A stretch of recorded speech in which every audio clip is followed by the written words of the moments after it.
Okay, तो हम अपना स्पेस कॉम्प्लेक्सिटी का टॉपिक कंटिन्यू करते हैं। Here we were discuss this example, है ना। इसमें हम देखेंगे particular according to data type.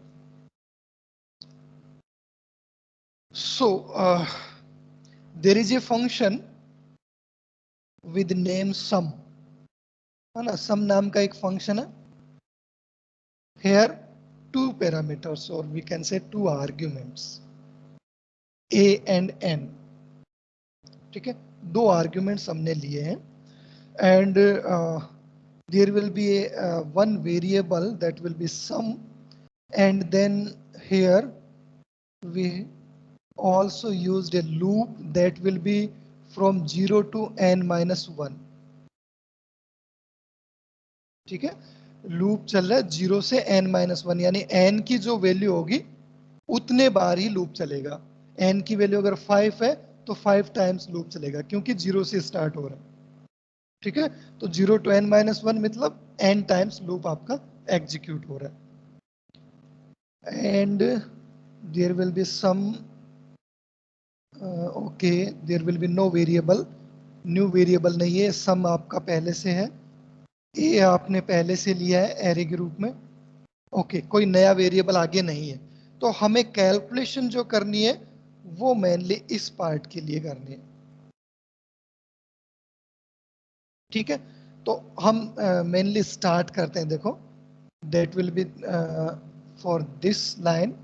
So there will be two variables in sum used as a argument, a and n। if we talk about first n, then uh, there is a item 1। n a की variable है। ठीक है, in terms of n, तो n कितना है, 1 है। ठीक है, n की कोई एक फिक्स वैल्यू होगी। n जो मेमोरी में स्पेस लेगा वो एक बॉक्स लेगा, वो जितना भी लेगा, इंटीजर है तो मान लो 4 बाइट का लेगा, है ना। हम यहाँ पे इंटीजर मान के चल रहे हैं इनको, इसलिए ये 4 बाइट का स्पेस लेगा, दैट विल बी 4 बाइट। तो यहाँ पे देखो, मैंने in terms of bytes memory कितनी ले रहा है, 4 बाइट ले रहा है। ठीक है, ये सबको क्लियर है। n एक वेरिएबल है इंटीजर टाइप का, और वो 4 बाइट मेमोरी स्पेस ऑक्यूपाई कर रहा है। Then the next one is the a is also in that particular line। ठीक है, a is a array। then what number of locations you have to use in array? these are n numbers of locations। क्योंकि array हम एक element के लिए तो declare करेंगे नहीं, है ना। That is for n numbers, so n items here. अब n की वैल्यू 5 भी हो सकती है, n की वैल्यू 10 भी हो सकती है, n की वैल्यू 100 भी हो सकती है। 100 एलिमेंट का एरे भी हो सकता है, 10 का भी हो सकता है। ठीक है, तो यहाँ पे n जो है वो आपका नंबर ऑफ लोकेशंस को रिप्रेजेंट कर रहा है। तो एक लोकेशन अगर 4 बाइट की है तो टोटल स्पेस कितना लेगा, 4n। Got it? Okay, the next one is the sum. Sum is also an integer type variable hair.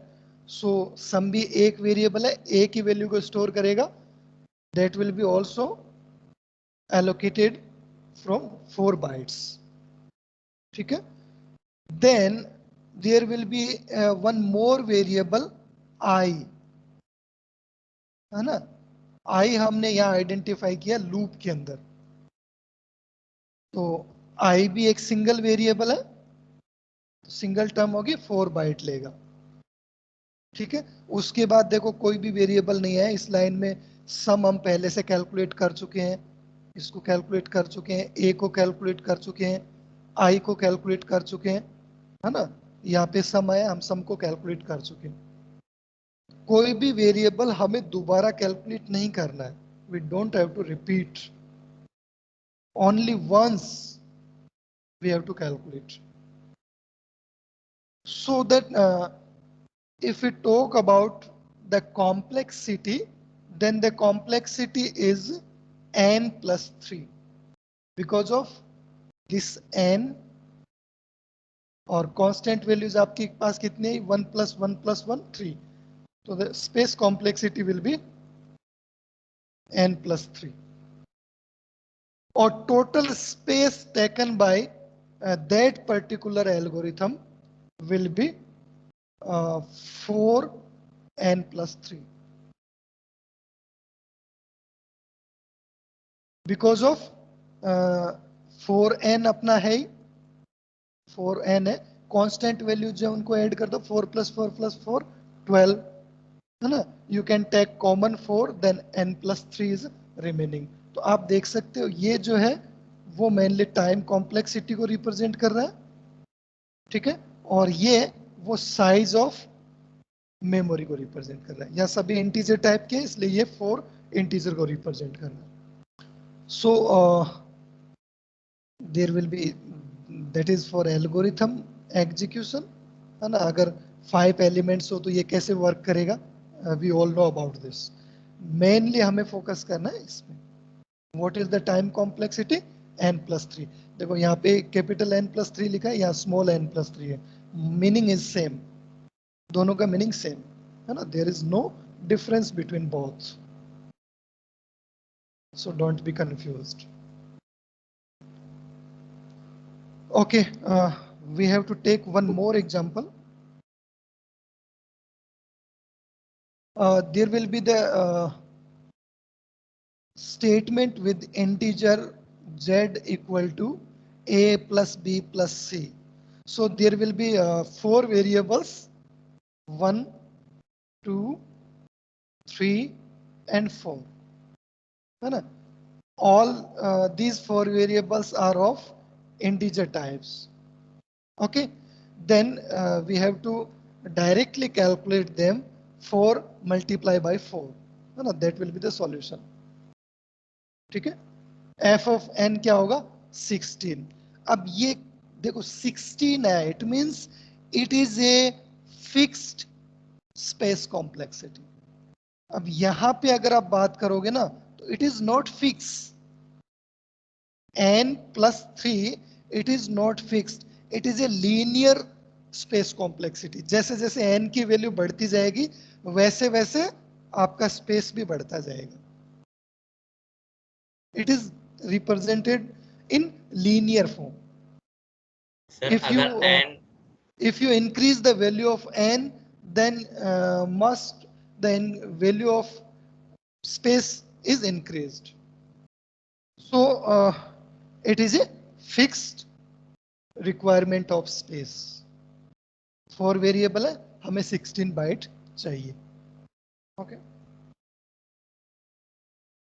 In that particular example, if we talk about, then first variable is x, that will be of integer type, takes 4 byte, and then second identified here of I, that also take 4 byte, and next one is n, but n used before in as argument. So पहले ये वाला n है, then we have to define this n, also taken 4, and this one is array take 4n है ना. अब हम direct represent कर सकते हैं इनको.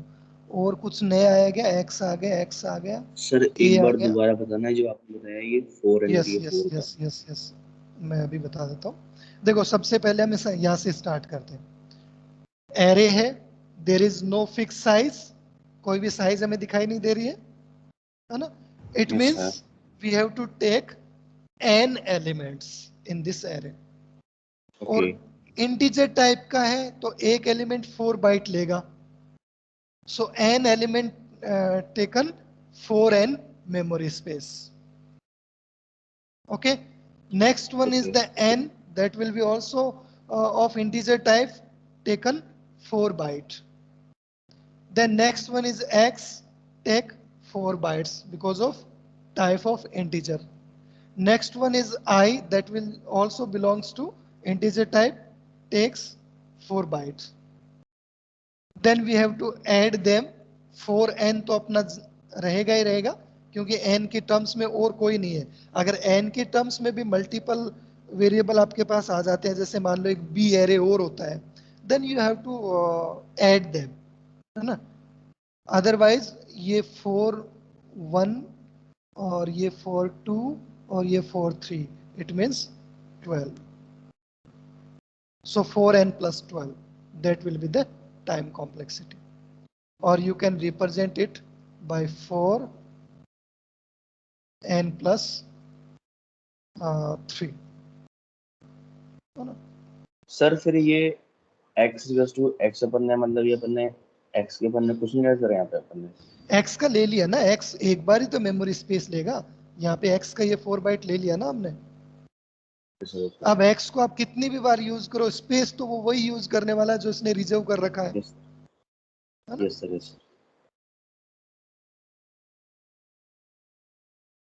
Okay, that will be the explanation.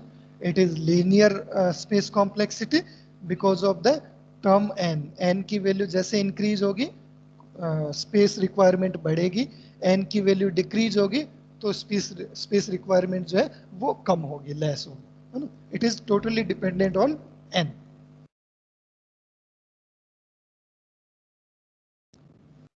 Then we will be discuss about time complexity that will be a little bit complex than space complexity. इसमें थोड़ा सा अपने को ज़्यादा फोकस करना पड़ेगा because of here we talk about execution or we can say processing concepts.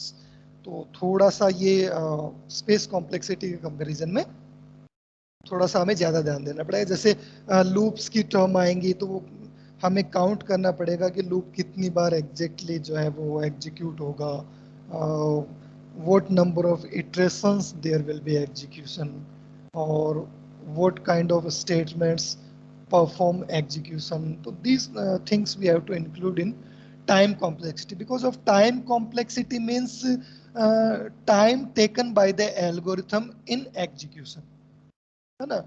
पूरा जो एग्जीक्यूशन स्टार्टिंग से लेकर फिनिश होने तक कितना टाइम लगा, that will be calculated by the using time complexity methods, है ना. There will be defined as we can say complexity of an algorithm represents amount of time required by the algorithm to run, है ना, or we can say to compilation. That will be the time we have to calculate. Okay, so यहाँ पे जितने algorithm के अंदर steps कम होंगे उतना time कम लगेगा, जितने स्टेप्स ज्यादा होंगे टाइम कॉम्प्लेक्सिटी उतनी बढ़ती जाएगी, है ना. That's why we need to write a algorithm in minimum steps. Okay, there will be some numerical functions like tn. tn represents just number of steps. जैसे उसके अंदर अपने sp of n ले रहे थे ना, space complexity of n, तो वहां भी n जो है वो मेनली नंबर ऑफ किसको रिप्रेजेंट कर रहा था, लोकेशंस को, है ना. जैसे number of variables we can say, number of locations we can say. यहाँ पे नंबर ऑफ स्टेप्स को रिप्रेजेंट किया जाएगा n के द्वारा. ओके,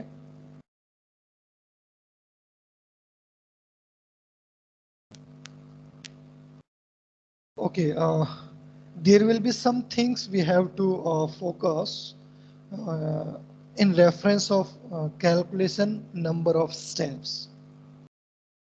ठीक है.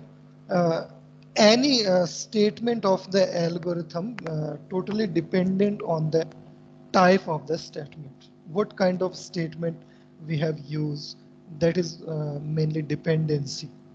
Okay. So first we can say some kind of statements that will be constant, है ना. तो constant counts as zero statement.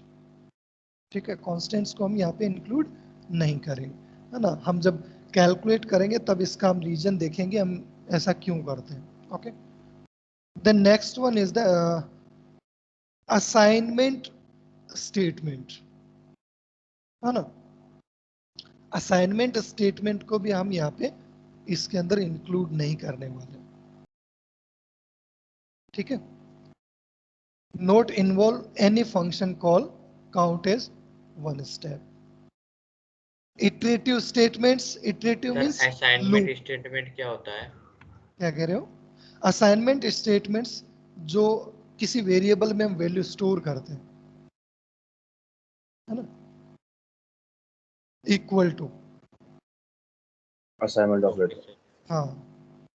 Iterative statement. Iterative statements are, we can say, looping parts that must be counted. है ना, उनको हम count करेंगे. For example, addition of two n bit integers, है ना. दो इंटीजर्स को अगर हम ऐड करते हैं तो किस प्रकार से हम टाइम कॉम्प्लेक्सिटी को उसके अंदर मैनेज करते हैं. तो टोटल जो कंप्यूटेशनल टाइम होगा वो c मल्टीप्लाई बाई n होगा. अब यहाँ पे c क्या है और n क्या है, इनकी हम बात करते हैं. देखो, c is the time taken for addition of two bits, यानी प्लस ऑपरेटर के द्वारा, प्लस ऑपरेटर जो परफॉर्म किया गया इसके द्वारा जो टाइम लिया गया उसको हम यहाँ पे c से रिप्रेजेंट कर रहे हैं. Okay. Okay, there will be an example. We can say C equal to A plus B.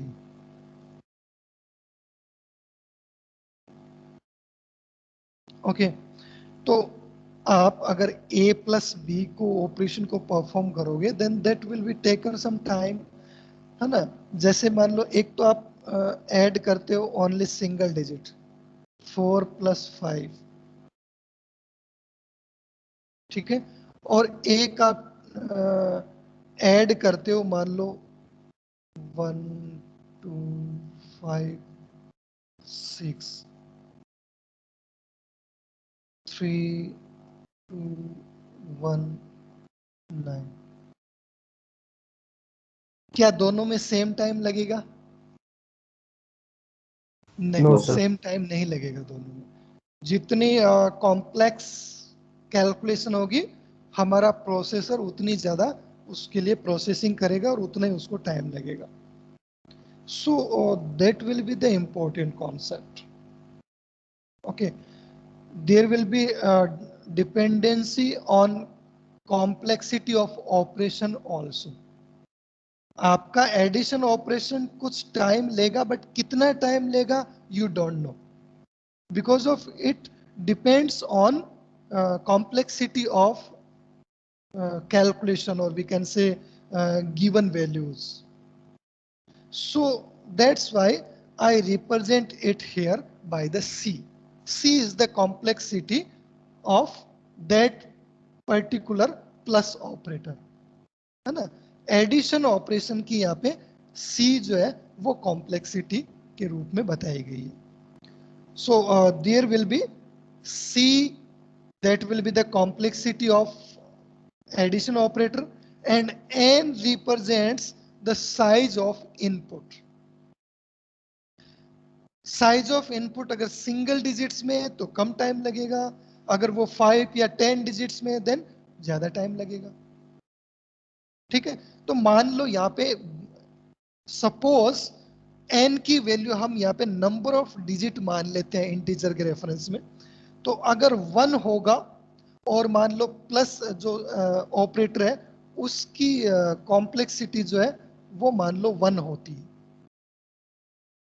Then single digit के रेफरेंस में हमारे पास टी ऑफ एन की वैल्यू क्या आएगी? 1 × 1 = 1. और अगर मान लो हम 4 डिजिट के लिए इसको परफॉर्म करते हैं देन एन की वैल्यू 4 हो जाएगी, है ना. तो 4 × 1 कॉम्प्लेक्सिटी कितनी हो जाएगी? 4. तो it's linearly increase due to the size of input. है ना, ये हमने जस्ट एक एग्जांपल लिया है, ये साइज पे डिपेंड करता है, नोट नंबर ऑफ डिजिट्स पे, है ना। मैंने आपको नंबर ऑफ डिजिट से बताया ताकि हम इजीली इसको अंडरस्टैंड कर सकें। जो इनपुट की साइज होगी ना, ये उस पर डिपेंड करेगा।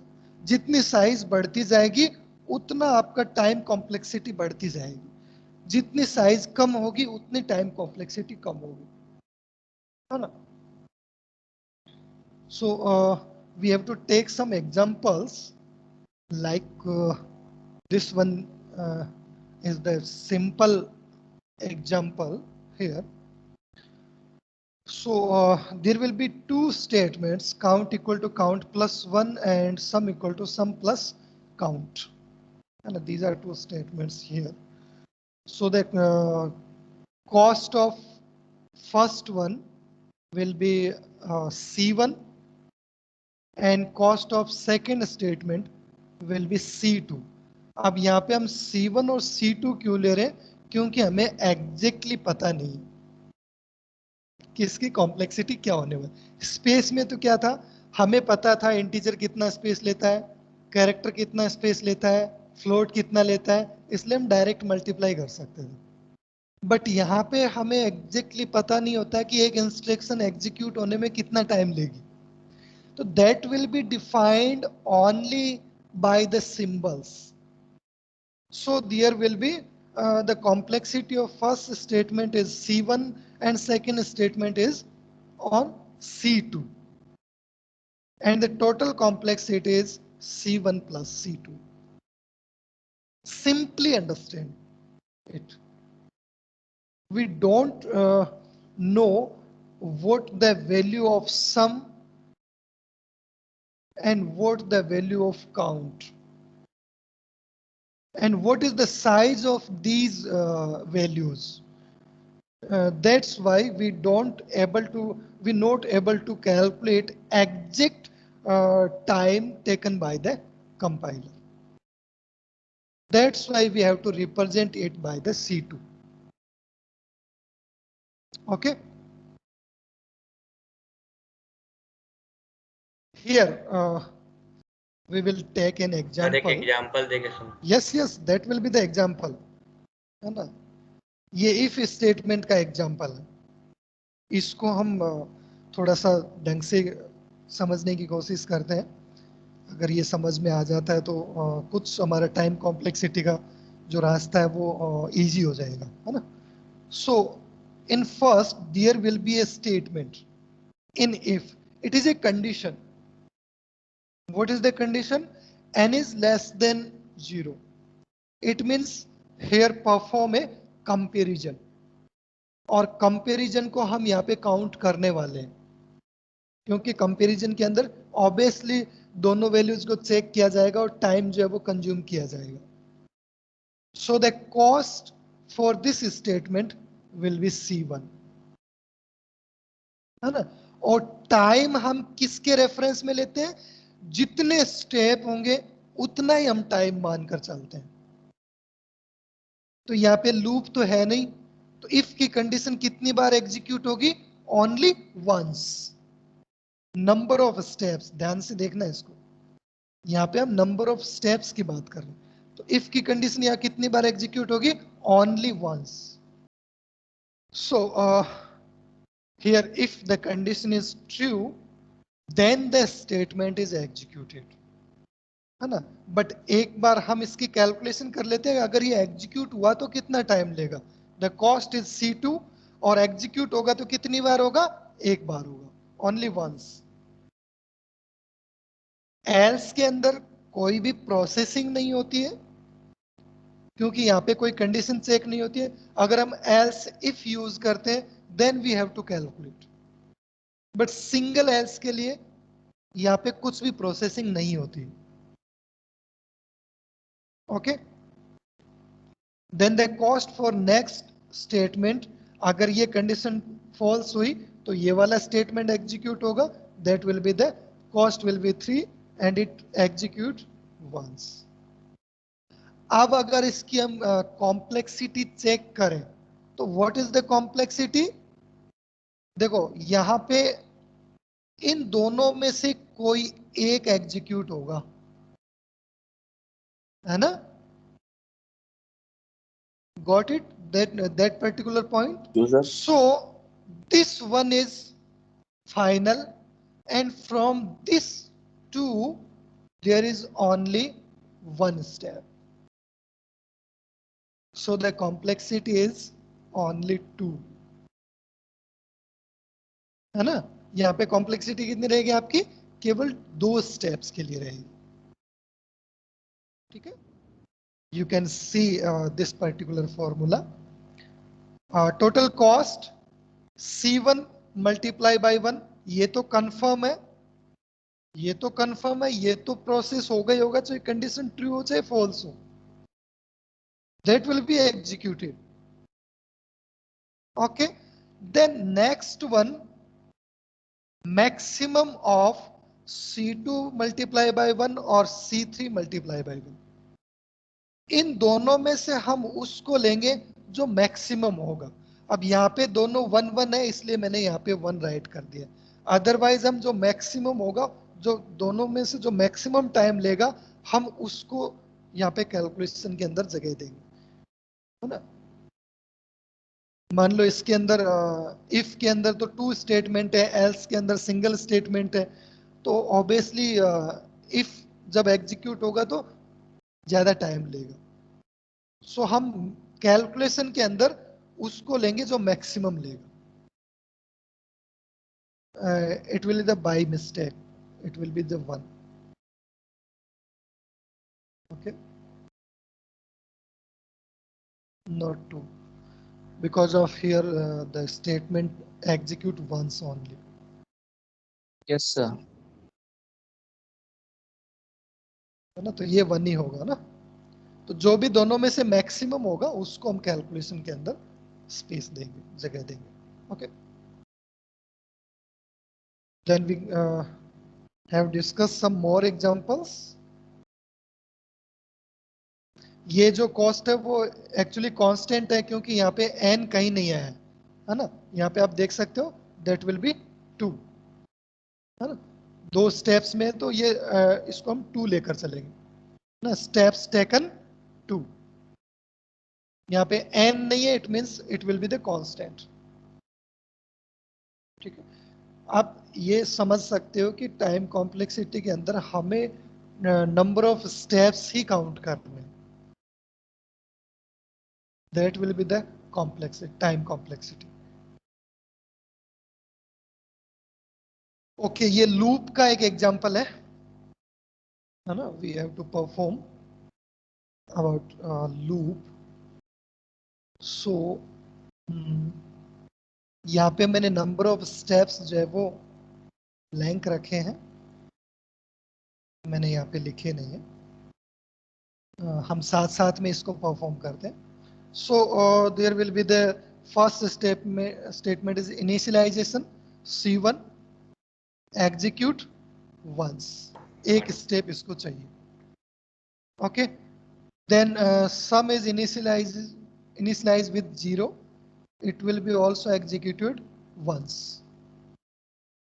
है ना? And next one is while I is less than equal to n. तो लूप कितनी बार चलेगा? 1 से स्टार्ट हो रहा है और जब तक n के इक्वल नहीं हो जाता तब तक चलेगा. It means there steps will be n, है ना? ये n टाइम्स होगा. जितनी बार लूप चलेगा उतनी बार ये स्टेटमेंट एग्जीक्यूट होगा, है ना? तो ये भी n टाइम्स होगा और ये भी n टाइम्स होगा.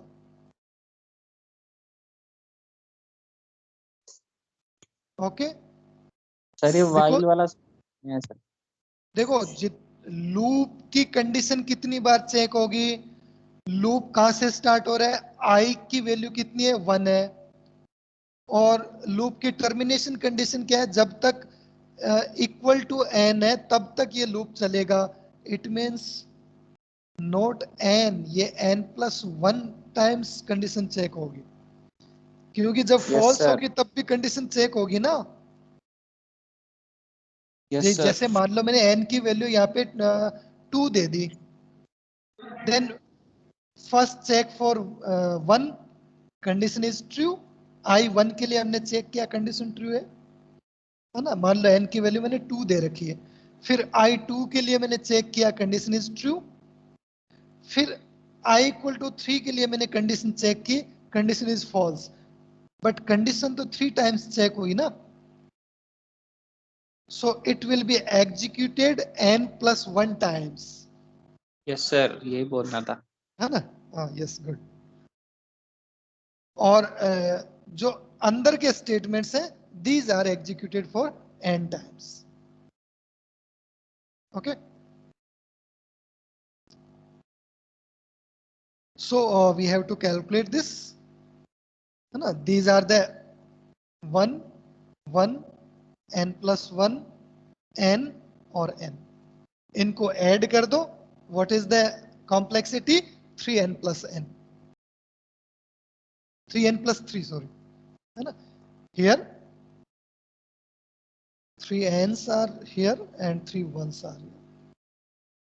सर ये n+1 समझ में नहीं आया सर, ये n+1 क्या है? n+1 देखो इसलिए आएगा कि आपका लूप जो है वो n टाइम्स एग्जीक्यूट होगा, कंडीशन n टाइम्स चेक होगी, n टाइम तो आपका लूप ट्रू होगा, कंडीशन ट्रू होगी, और एक बार तब चेक होगा जब आपकी कंडीशन फॉल्स होगी। So loop always executed n+1 times, n times that is condition is true and 1 time condition is false, okay sir. है ना? So the time complexity is 3n+3. These are the statements calculated with C1 C2, है ना? इसको आपको cost को multiply करना है। देखो कॉस्ट हमें गिवन नहीं होती है, आपको जस्ट C1 C2 इनको मानना होता है। These are the costs. But mainly हमें यही कैलकुलेट करना होता है, इससे हमें कोई वैसे ज्यादा इसका रोल है नहीं, क्योंकि बिकॉज ऑफ ये तो आपको खाली C1 C2 C कॉन्स्टेंट्स जो है उनसे आपको खाली मल्टीप्लाई करना है, तो it is not very important. Important part is this 3n+3. So it is a linear complexity because of proportional to n, ये n पे डिपेंड करती है। n की वैल्यू अगर आपने 10 से 20 कर दी तो नंबर ऑफ स्टेप्स जो है वो बढ़ जाएंगे। Okay, yes. Then nested loop. देखो अगर नेस्टेड लूप की हम बात करें तो यहाँ पे आप लोग सामने टेबल में देख सकते हो, 1 initialise once, there will be the step is 1। Sum के लिए भी एक ही स्टेप होगा हमारे पास। उसके बाद यहाँ पे हम स्टार्ट करते हैं exactly loop. So that is the simple while loop. हमने पिछले एग्जांपल में देखा था n+1 टाइम्स चलेगा, ठीक है? ये स्टेटमेंट n टाइम्स एग्जीक्यूट होगा, इतना हम पिछले एग्जांपल में देख चुके हैं। नई चीज हमारे पास क्या है? ये नेस्टेड लूप, ये लूप के अंदर लूप चल रहा है। तो ये लूप एग्जैक्टली कितनी बार एग्जीक्यूट होगा? तो देखो n टाइम्स तो जब इसकी कंडीशन ट्रू होगी, ये वाला लूप जब ट्रू होगा, कितनी बार ट्रू होगा? n टाइम्स ट्रू होगा, ठीक है? तो n तो इसका ये हो गया। अब ये लूप अपना अलग से लूप है, तो ये भी n+1 टाइम्स एग्जीक्यूट करेगा। n टाइम्स तो ये ट्रू होगा और 1 टाइम ये फॉल्स होगा, ठीक है? तो ये n+1 टाइम्स एग्जीक्यूट करेगा। तो इसकी टोटल कॉम्प्लेक्सिटी कितनी हो जाएगी? That will be the total complexity n multiply by n+1। Because जैसे ये फर्स्ट टाइम ट्रू हुआ, जैसे मान लो इसकी वैल्यू n की वैल्यू मैंने 10 दे रखी, फर्स्ट टाइम ये जब एग्जीक्यूट हुआ तब यहाँ पे हम पहुंचे और यहाँ पे n की वैल्यू मान लो 5 दे रखी है, तो ये लूप तो पहले 5 टाइम्स एग्जीक्यूट होगा, फिर बाहर निकलेगा और फिर यहां से ये वापस रिटर्न करेगा। यहाँ अगर लूप के अंदर कोई स्टेटमेंट होगा तो वो उतनी बार तो एग्जीक्यूट होगा ही। अब इस लूप के अकॉर्डिंग ये स्टेटमेंट कितनी बार ये स्टेटमेंट कितनी बार एग्जीक्यूट हुआ, चलो ये मेरे को ये बताओ। j इक्वल टू आई वाला कितनी बार एग्जीक्यूट होगा? ये सर n टाइम्स होगा ये। n टाइम होगा, तो ये भी तो n टाइम होगा। ओके सर, आ गया सर। ये भी तो लूप के अंदर है, ये खुद n टाइम होगा और खुद के अंदर भी कंडीशन है, इसलिए n+1 टाइम ये खुद एग्जीक्यूट होगा अपने आप में। तो n इंटू n+1 हो गया ना। नेस्टेड का ये कॉन्सेप्ट होता है। अब इस लूप के जितने भी है तो ये n टाइम्स तो एग्जीक्यूट होंगे इनर लूप की वजह से, और n टाइम ये एग्जीक्यूट होंगे आउटर लूप की वजह से। So these are n into n। ओके, these are n into n। Inner की वजह से कैसे होंगे n टाइम्स? बिल्कुल, ये अगर n टाइम एग्जीक्यूट कंडीशन होगी तो ये भी तो n टाइम एग्जीक्यूट होंगे। इस एक बार आप इस लूप को अलग से कैलकुलेट कर लो। सर आ गया। ठीक है, n+1 इसके एग्जीक्यूशन स्टेप्स होंगे, n टाइम्स ये सम वाला स्टेटमेंट एग्जीक्यूट करेगा और n टाइम j वाला स्टेटमेंट एग्जीक्यूट करेगा। ठीक है, अब इसको उठा के रख दिया हमने इस वाले लूप में। अब इस लूप के अंदर जितने भी स्टेटमेंट है वो सब n टाइम्स एग्जीक्यूट होंगे। तो ये भी n टाइम होगा, ये भी n टाइम होगा, ये भी n टाइम होगा और ये भी n टाइम होगा। अब इनको मल्टीप्लाई कर दो सिंपली, तो ये तो n का n रहेगा। ठीक है, यहाँ पे n है नहीं तो ये भी n का n रहेगा। अब यहाँ पे n है, यहाँ पे n+1 है, दोनों मल्टीप्लाई हो जाएंगे। यहाँ पे n है और यहाँ पे n है तो n इंटू n हो जाएंगे। यहाँ पे भी n है और यहाँ पे भी n है, सो n इंटू n हो जाएंगे। अब ये बचा, तो ये अंदर वाले लूप में तो है नहीं, then it will be executed n times, so that is n times. तो it is proportional to n square. Because of why the n square? Because of we can say the 1 n+1 and here n square plus n, here also n square, here also n square. Okay, 3n square 4n plus 3, पर ये term जो है वो n square में आ गई है। So it is increase और decrease exponentially. Okay, proportional to n square, है ना। यहाँ पे ये देखो, ये टाइम कॉम्प्लेक्सिटी है 3n स्क्वायर 4n और 3। ठीक है, ये मैंने ऑलरेडी कैलकुलेट करके लिख रखी है।